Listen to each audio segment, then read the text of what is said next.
right, so in Trump news, the trial of the Trump Organization continued. Actually, they rested their case. They're headed towards the end of this one. This is the charge that the Trump Organization was engaging in all manner of tax-related shenanigans in order to rip off the government and enrich itself. A bunch of different schemes included monkeying around with the value of properties. All of a sudden, if they're looking for a loan, the property is worth millions and millions and millions of dollars. Yep. Then when the government comes and asks what it's worth like just a tiny amount. And don't worry about it. No, that old thing, that's not worth anything. Right. To illegal compensation, like basically off the books. Off the books compensation, where you're handing people apartments, cars, other trips. Like this one also includes private school tuition for people's relatives. Yeah. Yeah. Tom Daschle had his entire career ended because when he was a lobbyist, a car service came with his salary. So in order to go from K Street down to Capitol Hill, the company had black cars that would take you around the city. And that turned out that has a value. Maybe shockingly. It's $10 a ride, $50 a ride, $100 a ride, whatever the value is. It's a lot. By the end of the year, it was worth thousands of dollars. He didn't mention it on his taxes, because then he would have had to pay taxes on that benefit. Right. That showed up. Max Baucus actually hates him. That's the backstory to that. He was the chair of the Finance Committee and knifed him. Finished off his appointment. He was not made HHS secretary, just for not putting these little car trips on his tax return. The Trump Organization is just doing this as a matter of course all the time for everybody, or everybody that they want to benefit, it seems like. Yeah, of I'm course. shocked.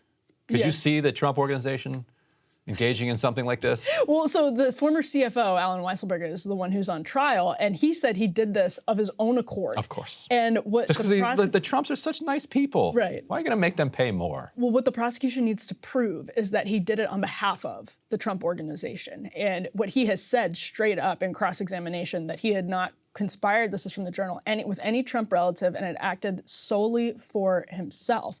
But prosecutors heard that and decided not to call their other witness, guy Donald Bender, who worked for a firm that was doing outside accounting on behalf of the Trump Organization. And so they have to be able to prove that this was intentionally on behalf of the Trump Organization. Now, obviously, they brought out that it benefited the Trump Organization. So is that enough to meet the legal standard, even though Weisselberg said he was doing it for himself? I was doing it for me and nobody else. I don't know, but the Journal seems to believe that because they didn't call Bender, it signals that the prosecution against Weisselberg is feeling pretty good about their case, and that there could be a ruling against the Trump Organization, or maybe just against Weisselberg by next week, which again would be 2 weeks after Donald Trump announced his 2024 presidential bid. Right, and I guess prosecutors would say that it's just so absurd that he would say this, that he's just doing this for himself, not. I mean, you're the CFO. That they're like, you know what, nobody's going to believe this, so we got him to admit that it was happening, and that's enough, because no person in their right mind is just going to break all sorts of laws without telling other people that you're breaking them on behalf of. Right. Well. And Donald Trump, this is baked into the Donald Trump package, right? He actually said repeatedly when he was running the first time that I alone can fix this. Basically, I know how the system is rigged because I benefited from the system being rigged. So I don't think this changes a single political calculus on behalf of any voter whatsoever. This does not change anybody's mind. Donald Trump himself isn't in severe legal jeopardy over this at all. It could change people's mind if they thought it through, and as Chappelle laid out in his monologue, it's like a star was born when he was like, we're doing all the things in the House that you think we're doing.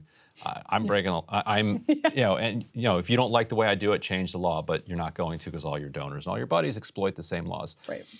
That's undermined a little bit if he's actually breaking the law, right? I mean, he's saying that you're the one that designed the laws this way. I'm just following the law as you've written it. And then you come to find out, actually, you're breaking the law. Now, what you could say is that you're allowed to break the law because the system hasn't set up sufficient white-collar enforcement. Well, I was going to say, well, yeah, like I think that's the reason that, like, let's say even Weisselberg was just doing this for himself. That's the reason he was. I mean, he's not stupid. He's the CFO of a major company. He knows what the laws are. He knows what you can and can't do, but there's no real fear. I mean, he didn't know when he was doing this, presumably, that Donald Trump was going to run for president and become the biggest political target that's ever existed in American history in terms of one single person. And that's how you end up getting caught for this sort of stuff. But under normal circumstances, you know, this is, by the way, 17 counts: tax fraud, conspiracy, scheme to defund, and falsification of business records. This is a big case. And so I assume that it was just not there was no inkling that this was really going to be a problem. And by the way, Donald Trump has wiggled out of different things in the past too. So it's part of it. And it's why, again, I think the biggest failure of the Trump presidency is you have Paul Ryan walking around saying, we're going to get your taxes down to a postcard, which is an actual populist goal, no matter how much the left hates it. Being able to do that with a tax code is something that makes it much, much, much, much harder, if not impossible, without serious changes, for wealthy people to cheat and to not pay what they owe. And that's a really big deal. But of course, what happened? The law got watered down to the point of absolute meaninglessness and was in some ways a handout to major corporations. So that's what happens. And in related news, Trump has been required by the Supreme Court to turn over his tax returns to the House of Representatives. You think that anything in there will shed light on any of these shenanigans? It's a good question. I mean, I assume he was probably, again, like Weisselberg, clever enough to do some of this stuff in ways that make it hard and obfuscate much wrongdoing. But I don't know. Who knows? That remains to be seen. What do you think he's hiding? Like, I don't know. Why doesn't he want to? I mean, he may be hiding he likes the whole, his net worth. His net worth might be too little. Might be, yeah, and low. like his annual income might be, for whatever years he's giving the tax returns over, might be embarrassingly low for him. I'd certainly love to see actual books of the Trump Organization while Trump was in the White House. Like, where was all this Saudi money going? Where was the UAE money going? Yeah, I'd love to see that. What kind of licensing deals were they kicking off around the world? We've seen some of it. It doesn't look good. No. It doesn't look good. Hey guys, ready or not, 2024 is fully upon us now, and Sagar and I have been brainstorming ways that we can really up our game for this critical election. Yeah, we rely on our premium subs to expand our coverage, to add staff, to upgrade the studio. We just want to give you the best independent coverage of this election, which is possible. So if you can help us out, become a premium subscriber today, breakingpoints.com, or the link is down here in the description video. It really means the world to us, and if you like what we're all about, this is the best possible way to keep us 100% independent, working only for you.